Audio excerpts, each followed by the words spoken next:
No power of hell, no scheme of man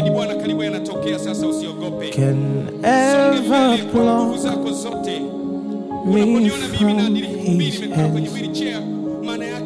till he returns. That's it. Or calls me home.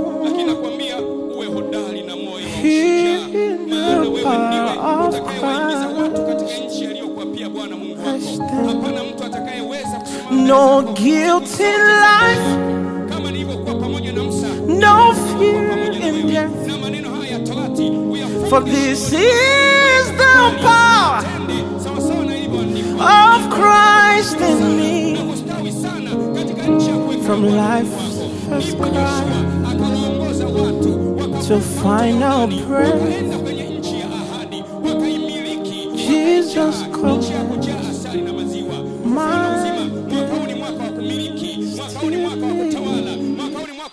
nchi. Vukeni twende kwenye nchi tulioahidiwa na Bwana. Twende kwenye nchi ya unono, twende kwenye nchi ya utele ya kujaa asali na maziwa. Nasema tena, hapata kuwa na mtu yeyote atakayeweza kusimama mbele yangu siku zote za maisha yangu. Nalikuwa mgonjwa sitembei, Bwana akanitembeza. Nalikuwa siwezi kusimama miaka 6, Bwana akanitembeza. Nalikuwa mautini, Bwana akanitoa. Nalikuwa siwezi, Bwana akanisimamisha.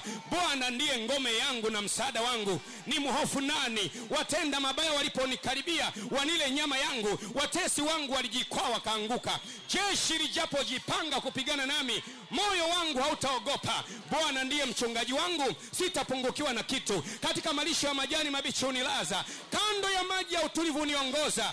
Umeandaa jeshi mbele yangu machoni pa watesi wangu. Lakini Bwana amenipaka mafuta kichwani mwangu.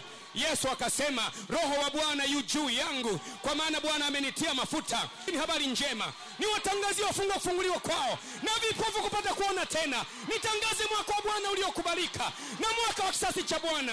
Nasimama tena mbele yenu, nimekaa mbele yenu, natangaza yale yale. Hii ni saa ya ufufuo na uzima duniani. Ufufuo na uzima Japani, ufufuo na uzima Korea, ufufuo na uzima Tanzania, ufufuo na uzima. Sitanyamaza kimya mpaka falme za dunia zimekuwa falme za mwana kondoo. Haleluya, haleluya, haleluya. Sitanyamaza kimya. Yanda kaparata, sitanyamaza kimya. Wafalme wakinyamaza, mimi sitanyamaza. Maaskofu wakinyamaza, mimi sitanyamaza. Wafalme wakinyamaza, mimi sitanyamaza mpaka falme za dunia ziwe falme za mwana kondoo. Liko jambo la ajabu Mungu anatenda katika